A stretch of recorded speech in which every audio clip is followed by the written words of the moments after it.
running economy for dummies. So you've been running for a while now.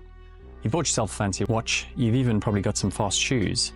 Training progressions, training plan. You might even have a coach. You find yourself halfway through a workout or even a race and just absolutely completely shattered or drained.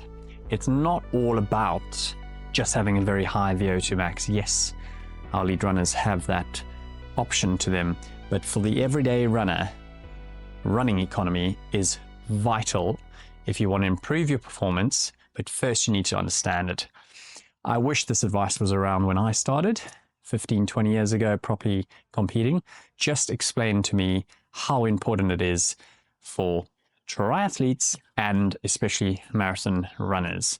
So in this video, I'm going to explain to you step by step a little bit about why it's important, what we should do to improve it, and some actionable steps that you can take straight away once you've grasped the idea of running economy. Stick around. This could be a game changer for your performance. Next level without even doing a lot more to your training.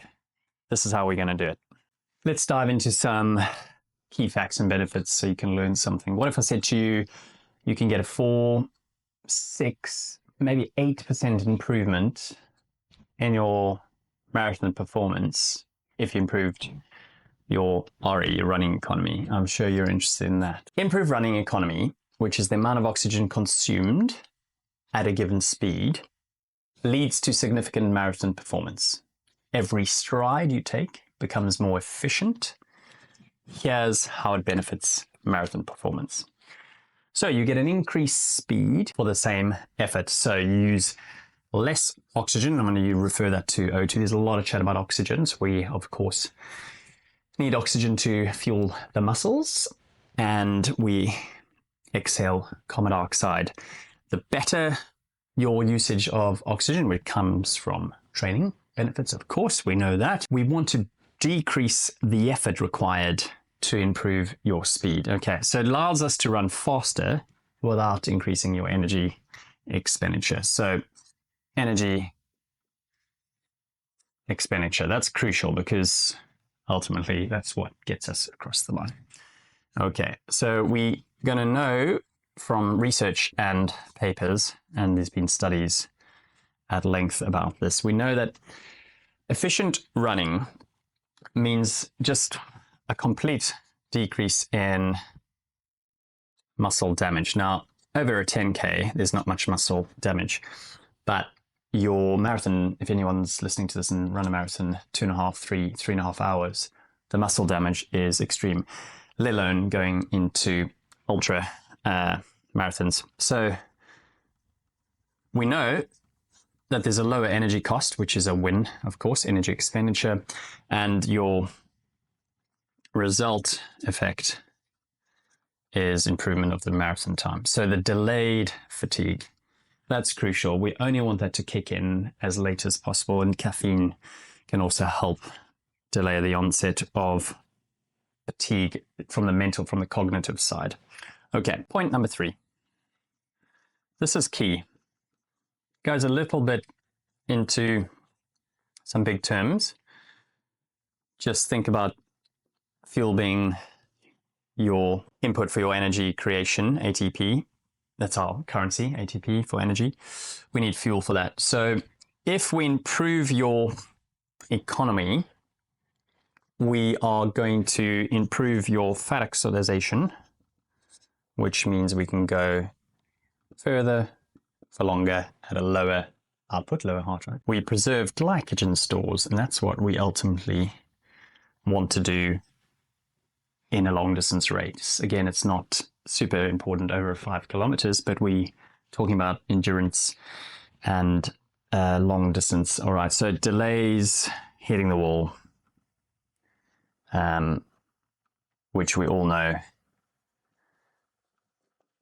is another word of bonking, referred to as bonking when you run out of common issue in marathon runners. We've all got friends that have just bonked. Okay, that's 3. Point number 4 of 5, reduce risk of injury. Okay, that's our biggest worry with runners. You hear me on various other videos I've done for triathletes. Injury generally out of the three sports will come from that. Increased load, increased intensity, all at the same time. So great efficiency will lead to less wasted movement. Okay, so you've all seen really efficient runners on the track, very good marathon runners, beautiful stride length, Kipchoge's, big knee bend, big heel kickback, and no up and down movement of their head, the bobbing up and down. They do a lot of volume, which we're going to touch on later, but it also, so it decreases the forces, okay, on the body, which then leads to less wear and tear. Okay, that's a crucial point, because a good marathon performance comes from frequency of running. You can't run twice a week and expect a really good performance, even if you have a lot of background.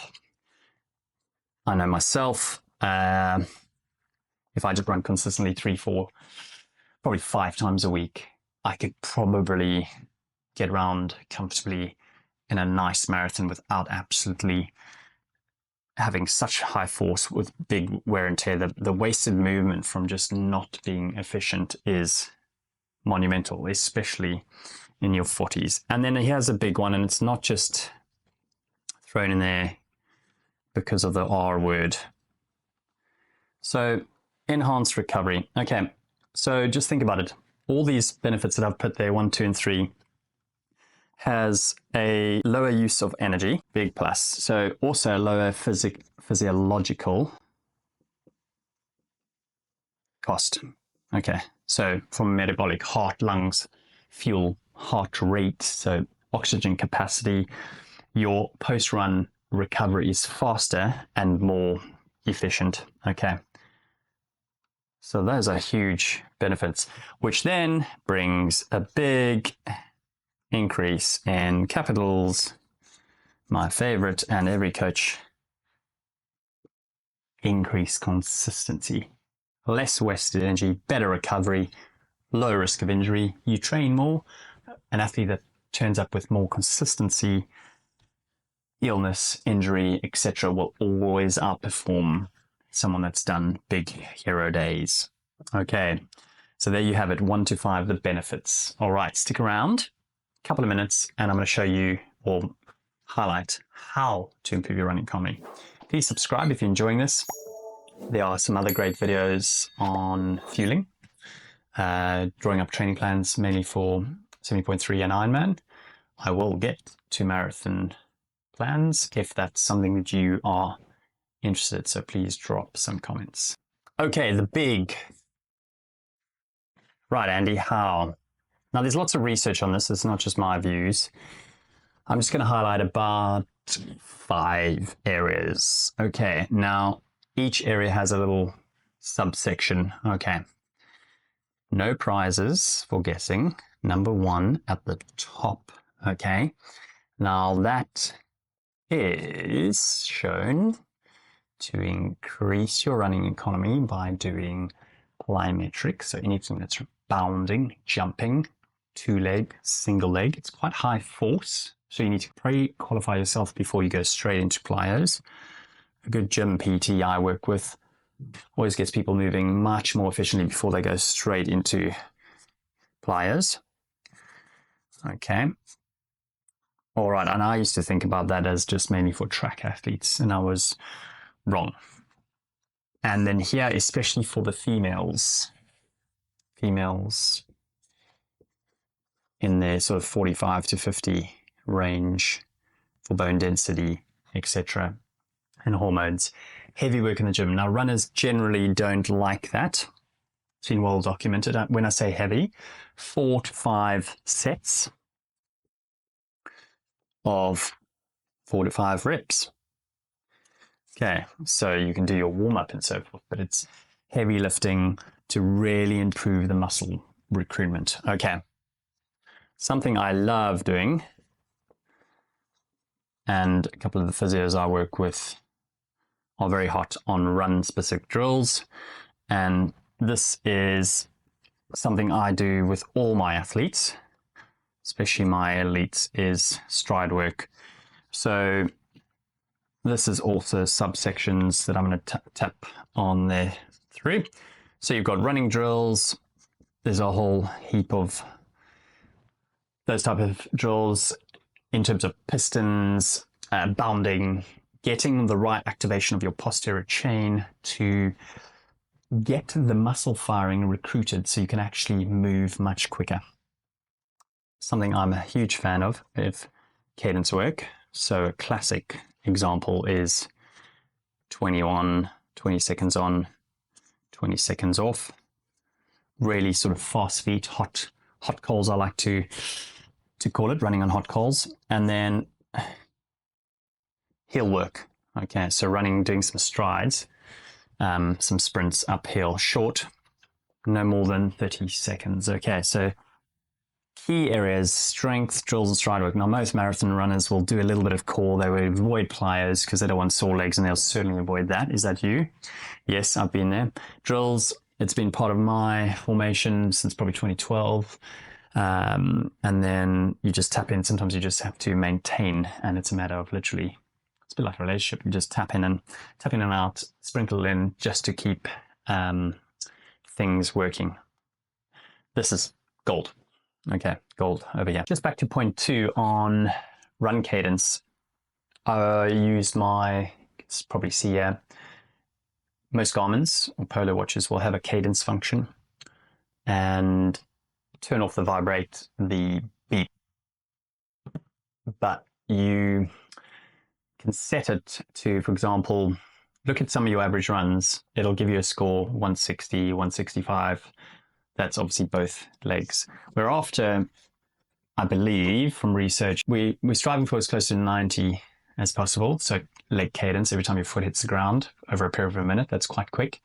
Most of us jogging around 78, 80. So Garmin will give you a double score, 160, 170. So we're obviously after at least close as possible 180.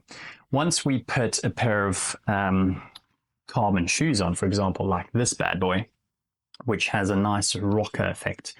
I know personally my running economy improves massively. I'll get a 5 to 10 second per kilometer quicker, and the heart rate will drop 3 to 5 beats. So there's energy cost goes down, physiological response. And as you know, carbon shoes are all the rage for most marathon. All the world records, actually, at the time of this video being recorded, have just been reset on the 1st of April to include the new technology. It helps that forefoot rock forward and propel, and it obviously loses less energy.